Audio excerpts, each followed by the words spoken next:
Hæ, jæja, velkomin.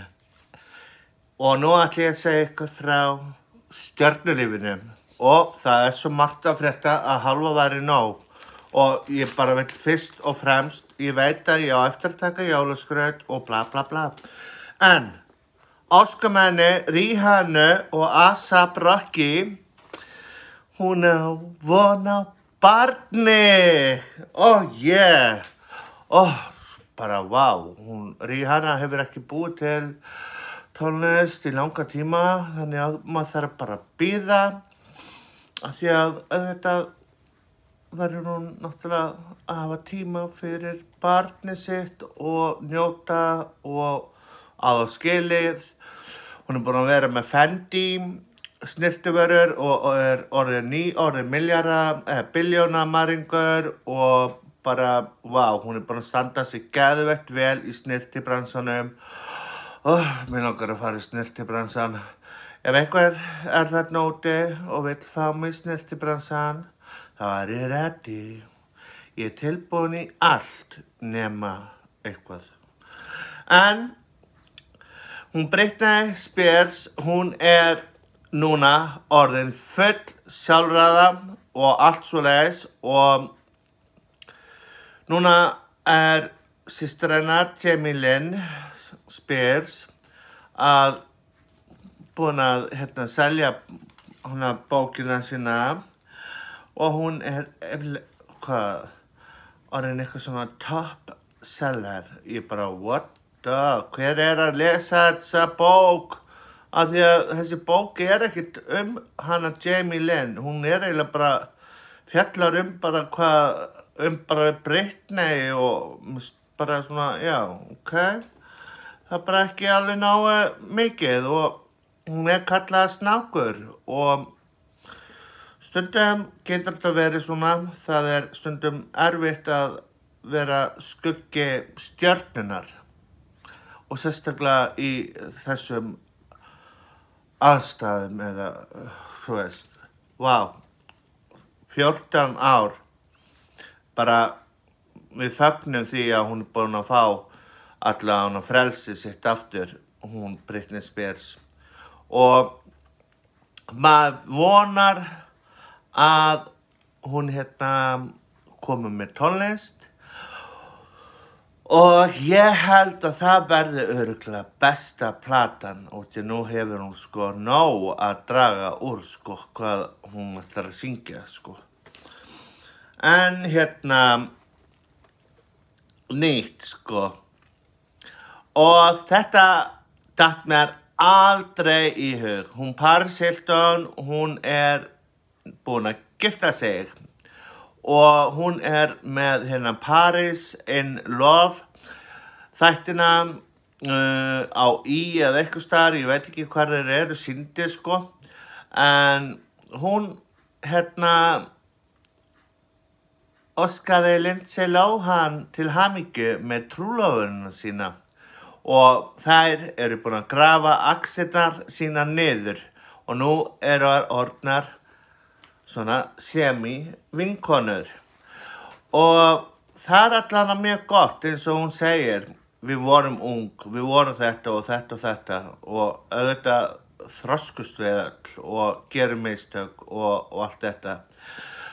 Og þau voru náttúrulega, hún Lindsay Lohan var ekkert alveg á góðum stað og bara eins og allir vita að hún náttúrulega bara þurfti að flýja Bandaríkin og býr í Dubai út af því að þar er bannað að taka myndir, paparazziar eru bannaðar og bannað taka myndir og bara, þú þarf bara að vera í friði. Ég elska Dubai. Hún Björk okkar, hún var með geðveika tónleika núna í Los Angeles og það sem ég elska alltaf við Björk, það er það hvað hún er alltaf frumleg og hvað hún bara hugsar svona út fyrir kassan. Svona henni bara líður vel og bara þetta fantasy og gleymum aldrei hvað var árið 2000 eða 2001 eða þegar hún var í svanskjólnum og það var geggjaður kjóll sko. Ég verð nú að segja, þú veist, svo kemur Lady Gaga og svo aðra stjörnur. Hún var svona stjarnaði fyrir mörgum stjörnum og svona samtidig klæðaburð og allt þetta og það örugglega mjög gaman að vera fatahönnur hennar sko. Út af því að hún með svo mikla listsköpun, þessa sköpun og alveg vá, hún bara fer alveg yfir fjórða múrinn sko. Hún sko ekkert að dansa í gegnum línuna sko. Hún bara gerir það sem hún vill gera sko. Og það bara geggjað, þú veist. Bara að vera bara hún sjálf og það ekkert verið að setja neitt út á hana eða neitt. Af því að hún listamaður. Hún geðveikslega góður listamaður. Hún búin að opna marga dyr fyrir mörgum og svona Indie og Lana Del Rey. Hún var að lenda núna í óheppilegu atviki að það var það var hakkarinn sem fór inn í tölvupóstinn hennar og lag lögum, þú veist, og ég var að hlusta á einn podcast þátt og ég af hverju þarf þetta að vera? Þú veist, núna bara þannig að við þurfum að passa okkur á netinu, getum ekki verið með neitt í tölvunni eða neitt og þá þetta bara sett beint ást. Netárás, þetta orðið svo algengt í dag að maður bara á ekki til orð, þannig að vonandi þið bara fá ykkur VPN Express eða ég man ekki hvað Bandaríkjamenn nota, surf, eitthvað, whatever.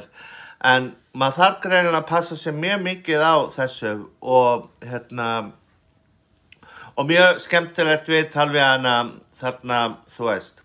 En svo það Joe Rogan sem bara búin að beðast afsökunar á hegðun sinni samtidig COVID, þú veist, að ræða þetta og það voru nokkrir tónlistamenn sem bara vildu fá að fara af Spotify og já, maður þarf að passa sig hvað maður segir á streymisveitum út af því að það eru lög og reglur hvað þú mátt segja og hvað þú mátt ekki segja og þú verður náttúrulega bara að fylgja því.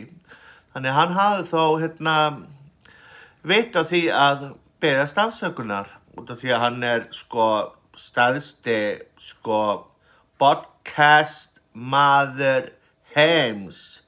Það bara málið sko. Hann bara, og það svo gaman að hlusta á hann og líka Steve O, hann komið með podcast líka sko. Ég elska að hlusta á hann líka, hann geðveikur og það svo gaman að sjá líka hvað hann búinn að þroskast og ekkert í þessu eiturlyfjum og hann bara orðinn svo, en samt þú veist, og það að koma önnur mynd, Jackass, 4 held ég, og ég bíð spenntur eftir að fá að horfa á hana sko. Ég ekki að grínast og ég ætla að kveðja hér og nú og biðja ykkur að gera subscribe og íta á bjölluna til hægri og þá vitið ég alltaf hvernig ég kem og verð live. Ég ætla alltaf að vera live á mánudögum og svo ætla ég að vera duglegri að senda út vídeo og svona þegar ég fer út að ferðast. Ég ferðalingur, elska að ferðast og elska að búa til vídeo. Eins og þið vitið, þá verður þetta ár frábært. Ég elska ykkur öll og vonandi bara hafi átt yndislega helgi. Ok, sjáumst næst á mánudaginn.